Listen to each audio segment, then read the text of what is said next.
ഗുരുവിൽ നിന്ന് നമുക്ക് കിട്ടിക്കൊണ്ടിരുന്ന സംരക്ഷണം ഇപ്പോൾ അവിടെ ഇല്ലാത്തത് എന്തുകൊണ്ട്? എന്തുകൊണ്ട് ആ സംരക്ഷണം കൊടുക്കാൻ ഗുരുവാണെന്ന് അവകാശപ്പെടുന്നവർക്ക് പറ്റുന്നില്ല? അവർ എന്തുകൊണ്ട് ഇതൊന്നും അറിയുന്നില്ല? കോവിഡ് വന്നതുപോലും അറിഞ്ഞില്ല. ഗുരുവാണെങ്കിൽ എല്ലാ കാര്യവും മുന്നേ പറയാറുണ്ടായിരുന്നു. മാത്രമല്ല, കോവിഡിനെ പോലും പേടിച്ചിട്ട് എപ്പോഴും മാസ്ക് വെച്ചുകൊണ്ട് ഇരിക്കുന്ന ഒരു രീതിയാണ് ഗുരു എന്ന് അവകാശപ്പെടുന്ന അവർക്ക് ഉള്ളത്. അപ്പോ ഇതാണ് ഗുരു. ഇതെങ്ങനെ ഗുരുവാകും? ഗുരുവിനെ കണ്ടിട്ടോ അറിഞ്ഞിട്ടോ ഇല്ലാത്ത ആൾക്കാർക്ക് ഇത് ഗുരുവാണെന്ന് തോന്നും.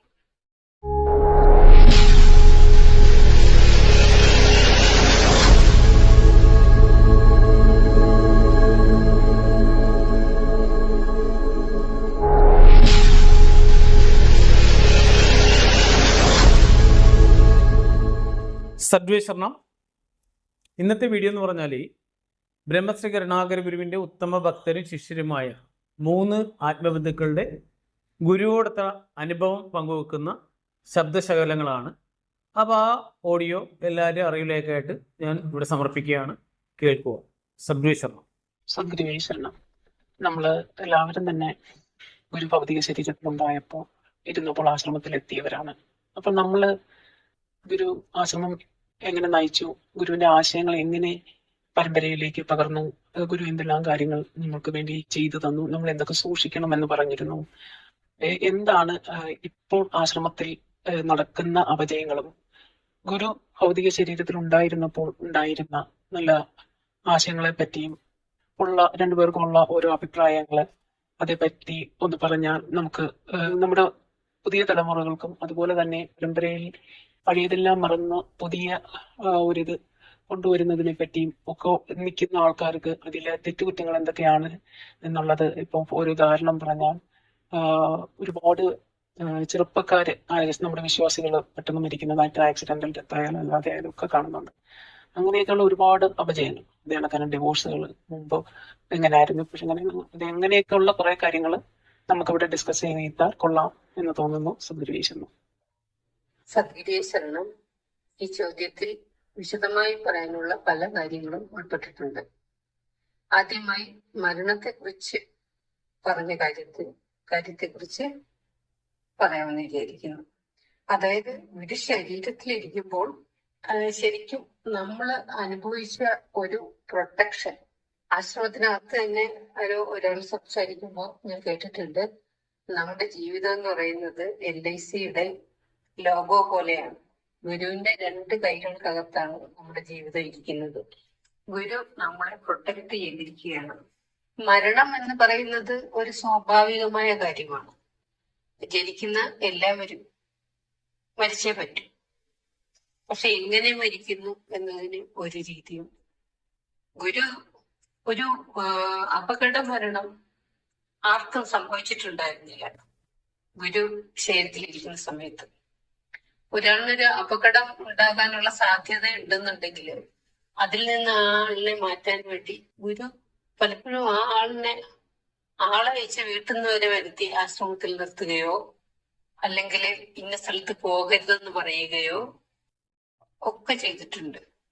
അതായത് ഓരോരുത്തരുടെ ജീവിതത്തിൽ പല ഘട്ടങ്ങൾ ഉണ്ടാവുമല്ലോ. അപ്പൊ അങ്ങനെ ഒരു ഘട്ടം ഏതൊരാളുടെയും ഗുരുവിനെ തിരിച്ചറിയാൻ പറ്റുകയും ഗുരു അത് അങ്ങനെ ഒരു സംഭവം ഉണ്ടാകാത്ത രീതിയിൽ എല്ലാവരും സംരക്ഷിക്കുകയും ചെയ്തിട്ടുണ്ട്. ഒരുപാട് പേരുടെ അനുഭവങ്ങൾ കേട്ടിട്ടുണ്ട്. ഒരു വിശ്വാസി പറഞ്ഞു കേട്ടത്, എവിടെ പോകുമ്പോഴും ഗുരുവിനോട് അനുവാദം ചോദിച്ചിട്ട് ആയിരുന്നു പോകാറുണ്ടായിരുന്നത്. അപ്പൊ ഒരു ദിവസം അനുവാദം ചോദിക്കാൻ പറ്റിയില്ല. അപ്പം ആശ്രമത്തില് ഫോൺ വിളിച്ച് അറിയിച്ചിട്ട് ട്രെയിനിൽ പോകാൻ വേണ്ടിയിട്ട് പോയി ട്രെയിനിൽ കയറുകയും ചെയ്തു. പക്ഷെ റെയിൽവേ സ്റ്റേഷനിൽ അറിയിപ്പുണ്ടായി, ഇന്ന ആളിന് ശാന്തിഗിരി ആശ്രമത്തിൽ നിന്ന് ഒരു അറിയിപ്പുണ്ടെന്ന്. അപ്പൊ ചെന്നപ്പോൾ ഇന്നിപ്പോൾ പോകണ്ട എന്ന് ഗുരു അറിയിച്ചതായിട്ടുള്ള ഒരു അറിയിപ്പാണ് കിട്ടിയത്. അങ്ങനെ അദ്ദേഹം പോയില്ല. പക്ഷെ ആ ട്രെയിൻ അപകടത്തിൽപ്പെട്ടായിരുന്നു. ഈ രീതിയിലാണ് ഗുരു ഓരോരുത്തരെ സംരക്ഷിച്ചിരുന്നത്. അതുപോലെ തന്നെ ക്യാൻസർ സന്യാസിമാർ പോലും ക്യാൻസർ വന്നാണ് മരിക്കുന്നത്. അതുപോലെ അങ്ങനെയുള്ള മരണങ്ങൾ, അപകട മരണങ്ങൾ ഒന്നും ഒരു ശേഖരത്തിരുന്നപ്പോഴത്തേക്ക് ഉണ്ടായിരുന്നില്ല. മരണങ്ങളുടെ ഒരു പരമ്പരയിൽ ഏറ്റവും അവസാനം കൃഷ്ണകുമാറിന്റെ മരണം. അങ്ങനെ എത്രയോ മരണങ്ങൾ. ഇത് കൊട്ടാരക്കര യൂണിറ്റിലെ 19 വയസ്സുള്ള ഒരു കുട്ടി 2023 മരണപ്പെട്ടു. എല്ലാ ദിവസവും ആരാധനയ്ക്ക് മണിയടിക്കുമായിരുന്ന കുട്ടിയായിരുന്നു എന്നാണ് പറഞ്ഞു കേട്ടത്.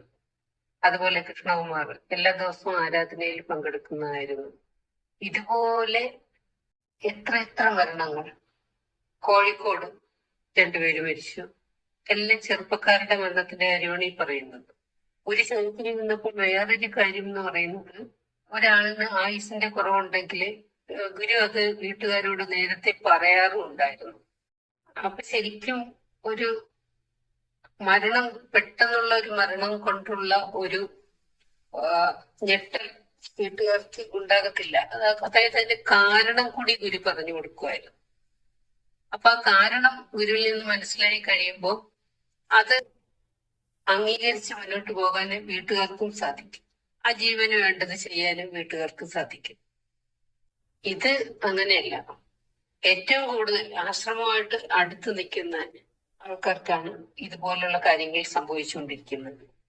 അപ്പൊ ഗുരു ചെയ്തുകൊണ്ടിരുന്നത് പോലെ അവരെ ആ ഒരു രംഗത്ത് നിന്ന് മാറ്റാൻ വേണ്ടിയിട്ട് ഇപ്പോൾ ഒരു സംവിധാനം ആശ്രമത്തിൽ ഉണ്ടാകേണ്ടതായിരുന്നു.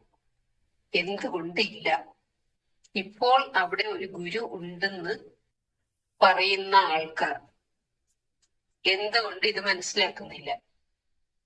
ഗുരുവിൽ നിന്ന് നമുക്ക് കിട്ടിക്കൊണ്ടിരുന്ന സംരക്ഷണം ഇപ്പോൾ അവിടെ ഇല്ലാത്തത് എന്തുകൊണ്ട്? എന്തുകൊണ്ട് ആ സംരക്ഷണം കൊടുക്കാൻ ഗുരുവാണെന്ന് അവകാശപ്പെടുന്നവർക്ക് പറ്റുന്നില്ല? അവർ എന്തുകൊണ്ട് ഇതൊന്നും അറിയുന്നില്ല? കോവിഡ് വന്നതുപോലും അറിഞ്ഞില്ല. ഗുരുവാണെങ്കിൽ എല്ലാ കാര്യവും മുന്നേ പറയാറുണ്ടായിരുന്നു.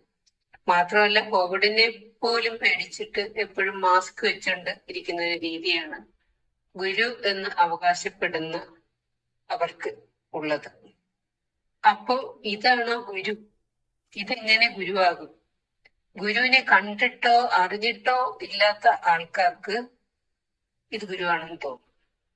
ഗുരുവിനെ ഒരു പ്രാവശ്യമെങ്കിലും കണ്ട്, ഗുരുവിന്റെ വാക്കുകൾ കേട്ട്, ഗുരുവിന്റെ സ്പർശനം അനുഭവിച്ച് ആൾക്കാർക്ക്, ഗുരുവിന്റെ സ്നേഹം അനുഭവിച്ച ആൾക്കാർക്ക് ഇത് നന്നായിട്ട് മനസ്സിലായി.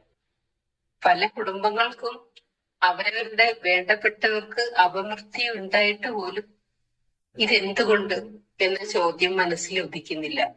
ഒരു അപമൃത്യു ഉണ്ടായി കഴിയുമ്പോൾ സ്വന്തം തടി രക്ഷിക്കാൻ വേണ്ടി മരിച്ച ആളുടെ കുടുംബക്കാരെ വിളിച്ചിട്ട് മരിച്ചയാള് ഗുരുവിന്റെ മടിയിലിരിക്കുന്നു, ആരാധനാലയത്തിനകത്തിരിക്കുന്നു എന്നെല്ലാം പറഞ്ഞ്, അപ്പൊ അവര് വിചാരിക്കും നീ നമ്മൾ എന്തെങ്കിലും സംശയിച്ച ആ ആളിന് കിട്ടേണ്ട ഒരു നന്മ കിട്ടാതെ പോയാലോ എന്ന് വിചാരിച്ചിട്ട് അവര് മൗനം ദീക്ഷിക്കുന്നു. ആർക്കും സത്യം മനസ്സിലാക്കാൻ പറ്റുന്നില്ല. ബ്രഹ്മശ്രീ കരുണാകര ഗുരു ശരീരത്തോടെ ഇരിക്കുമ്പോൾ കാണാനും അടുത്ത് നിൽക്കാനും ഗുരുവിനെ സ്പർശിക്കാനും എല്ലാം കഴിഞ്ഞ ഒരു വിശ്വാസിയാണ് ഞാൻ. എന്നെ സംബന്ധിച്ച് ഗുരു എല്ലാമാണ്. ഞാൻ ആശ്രമത്തിൽ ചെന്ന ആ സമയത്ത് തന്നെ പറഞ്ഞു കേട്ട എല്ലാവരും, സന്യാസിമാരും സന്യാസിനിമാരും പറഞ്ഞത്, നമ്മുടെ ആശ്രമത്തിൽ ഒരു പ്രത്യേകതയുണ്ട്. ഈ ഗുരു ബ്രഹ്മശ്രീ കരുണാകര ഗുരു അല്ലാതൊരു ഗുരു നമ്മൾക്കുണ്ടാവില്ല. ഒരു കാലത്തും എക്കാലത്തെയും കാലാന്തര ഗുരുവാണ്. ഇത് പറഞ്ഞത് എന്തേ പെട്ടെന്ന് മാറിയത്? ഗുരു കള്ളം പറഞ്ഞെന്ന് വരെ പറയുന്നവരുണ്ട്. അതെല്ലാം എനിക്ക് വിശ്വസിക്കാനായിട്ട് കഴിയാതെ വരും. പിന്നെ നമ്മുടെ ഗുരു എല്ലാവർക്കും അന്നും ഗുരു പറഞ്ഞിട്ടുണ്ട്, ഗുരു എന്നാൽ എന്താണ്? നിങ്ങൾ ഏതു ഗുരുവിനെയോ കാണുക, പക്ഷെ അവർക്ക് 3 കാലങ്ങളെ കുറിച്ച്, ഇന്നലെക്കുറിച്ചും ഇന്നലെക്കുറിച്ചും നാളെക്കുറിച്ചുമുള്ള ഒരു ജ്ഞാനം ഉണ്ടാവണം. അങ്ങനെയുള്ള ആളെയാണ് ഗുരുവായി സ്വീകരിക്കാൻ. ഇന്ന് അങ്ങനെയാണോ എന്ന് എനിക്കറിയില്ല. എന്റെ ഗുരു എന്നോടും എന്റെ കുടുംബത്തോടും ഈ 3 കാലത്തെക്കുറിച്ചും പറഞ്ഞു തന്നതും എനിക്ക് അതിൽ അത്യന്തം സ്നേഹവും വിശ്വാസവും ഉള്ളതുമാണ്. ഒരു ഓരോ വാക്കിലും അത് പറഞ്ഞു തന്നിട്ടുള്ളതാണ്. ഇന്ന ആൾക്ക് ഇന്നത് വരും. ഞാൻ തന്നെ പലപ്പോഴും ചോദിച്ചിട്ടുണ്ട്, എന്താ ഇങ്ങനെയൊക്കെ സംഭവിക്കുന്നത്? അത് നമ്മുടെ ഗുരുവിന്റെ എന്താ പറയാ, ഒരു ഗുരു പറഞ്ഞു തന്ന അതെല്ലാം അക്ഷരം പ്രതി ശരിയാണ്. അത് അങ്ങോട്ടോ ഇങ്ങോട്ടോ പോയിട്ടില്ല, കൃത്യമായി വന്നിട്ടുണ്ട്. ഇപ്പൊ കൃത്യമായി വരാറുണ്ടോ എന്ന് എനിക്കറിയില്ല. പിന്നീട് നമ്മൾ ആശ്രമത്തിൽ പോകുമ്പോൾ ഒരു എനർജി നമ്മൾക്ക് സമ്പാദിക്കാമായിരുന്നു. ഗുരു ശരീരത്തോടുള്ളപ്പോൾ നമ്മൾ ആശ്രമത്തിൽ ചെല്ലുമ്പോൾ നമ്മൾ പല ദുഃഖങ്ങളുമായിട്ടായിരിക്കും നമ്മൾ ചെല്ലുന്നത്. ശാരീരികവും മാനസികവുമായ ദുഃഖങ്ങളുമായി ചെല്ലുന്ന നമ്മൾ അവിടെ നിന്ന് തിരിച്ചിറങ്ങുന്നത് വലിയ പോസിറ്റീവ് എനർജി നിറച്ച ഒരു ബാറ്ററി നമ്മുടെ ശരീരത്തിൽ ഘടിപ്പിച്ച മാതിരിയാണ് നമ്മൾ പോകുന്നത്. അത് നമ്മളുടെ ഒരു ഭാഗ്യമായിരുന്നു. എന്നെ സംബന്ധിച്ച് എന്റെ ഗുരു പലപ്പോഴായി എന്റെ ജീവിതത്തിൽ ഒരുപാട് കഷ്ടതകളൊക്കെ വന്നിട്ടുള്ളതാണ്. അപ്പൊ ഗുരു പറഞ്ഞു, ഗുരു അതിനെക്കുറിച്ചും പറഞ്ഞു തന്നു. എത്രയോ കാലങ്ങളായി ഞങ്ങളുടെ ജീവിതം ഇങ്ങനെ ആയിരുന്നു എന്ന്. ഇത് മാറണമെങ്കിൽ നിന്നെ കൊണ്ടേ സാധിക്കുമെന്ന്. ആ വാക്കുകൾ ഞാൻ അക്ഷരം പ്രതി പരിപാലിക്കുന്നു. പിന്നെ ഇപ്പോഴത്തെ ഒരു കാര്യം കൂടെ എനിക്ക് പറയാനുള്ളത്, ഗുരുവിനെ അന്ന് ആദ്യം ഞങ്ങൾ ചെല്ലുമ്പോൾ തന്നെ നമ്മുടെ ഗുരുവിനെ നമസ്കരിച്ച കൈകളും നമ്മുടെ കൈകൾ ഗുരുവിന്റെ പാദസ്പർശനം ഏറ്റിട്ടുണ്ടെങ്കിൽ ആ സ്പർശനം നമ്മൾ ആരുടെയും മുമ്പിൽ നമ്മൾ വെക്കരുത്. അതായത് നമ്മുടെ അച്ഛനെ അമ്മയെ പോലും ഇങ്ങനെ താണ് വണങ്ങരുതെന്നാണ്. അത് ഗുരുവിന്റെ അത്ര മഹത്വമുള്ള പാദങ്ങളിലാണ് നമ്മൾ ഇപ്പോൾ അങ്ങനെയാണോ സംഭവിക്കുന്നതെന്ന് എനിക്ക് സംശയമുണ്ട്. ഇതെല്ലാം കാണുമ്പോൾ വളരെ വിഷമവും സങ്കടവും എല്ലാം ഉണ്ട്. പിന്നെ എന്താ ചെയ്യുക, ഇങ്ങനെ പോകുന്നു. ഗുരുവേ, എല്ലാം ഗുരു തന്നെ കാക്കട്ടെ. കൃഷ്ണകുമാറിന്റെ മരണം എന്നെ വല്ലാതെ കുലുക്കിയ ഒരു സംഭവമായിരുന്നു. എന്റെ ഒരു കുഞ്ഞ് അനുജനെ പോലെയാണ് ഞാൻ അവനെ കണ്ടിരുന്നത്. അവന്റെ മരണം എന്നെ സംബന്ധിച്ച് ഭയങ്കര വലിയൊരു ആഘാതമായിരുന്നു. എന്തുകൊണ്ട് ആ കുഞ്ഞിനോട് നേരത്തെ ഒന്നും പറഞ്ഞില്ല, നീ സൂക്ഷിക്ക്, അല്ലെ നീ പോകരുത് എന്നൊന്ന് പറയാനാമായിരുന്നല്ലോ. അതെന്തേ അവിടെ നടന്നില്ല? അതൊരു വലിയൊരു ചോദ്യചിഹ്നമായി എന്റെ മനസ്സിൽ നിൽക്കുന്നു. ആശയപരമായ വ്യത്യാസം പറയുകയാണെങ്കിൽ ഗുരു ശരീരത്തിൽ ഇരുന്നപ്പോൾ ഉള്ളതിന്റെ നേരെ ഓപ്പോസിറ്റാണ് ഇപ്പോൾ നടന്നുകൊണ്ടിരിക്കുന്നത്. പക്ഷെ ഗുരു കൊണ്ടുവന്ന ആശയം എന്തെന്നറിയാത്ത പുതിയ വിശ്വാസികൾ ഒരു ചോദിച്ചറിയാൻ ജ്യോതിഷന്മാരടുത്ത് പോകുന്നത് പോലെ, അല്ലെങ്കിൽ എന്തെങ്കിലും സിദ്ധിവിശേഷം ഉണ്ടെന്ന് കണ്ട് അങ്ങനെയൊക്കെ ഒരു സിദ്ധിയുടെ പുറകെ പോകുന്നു. സിദ്ധി ഒന്നുമില്ല എന്നാൽ പോലും ആ രീതിയിലുള്ള ആൾക്കാർ, എന്തിനേയും ആരാധിക്കുന്ന തരം ആൾക്കാർ ആണ് പുതിയ വിശ്വാസികൾ. അവർക്ക് യഥാർത്ഥത്തിൽ ഗുരുവിന്റെ ആശയം അറിയില്ല.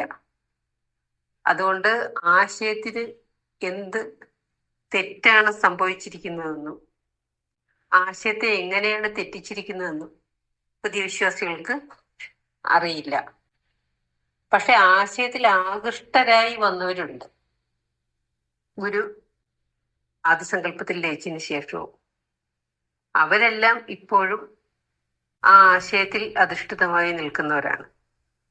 പക്ഷെ ഗുരു ശരീരത്തിൽ ഇരുന്നപ്പോൾ ഉണ്ടായിരുന്നവർ പോലും പലരും ആശയത്തെ ചവിട്ടി മെതിച്ചിട്ട് താൽക്കാലിക സുഖഭോഗങ്ങൾക്ക് വേണ്ടി നിൽക്കുന്ന കാഴ്ച കാണുന്നുണ്ട്. കലിയുഗത്തിന്റെ ഒരിക്കലേക്ക് ബ്രഹ്മം കൊണ്ടുവന്ന ആദ്യ ഗുരു ശ്രീകൃഷ്ണനായിരുന്നു.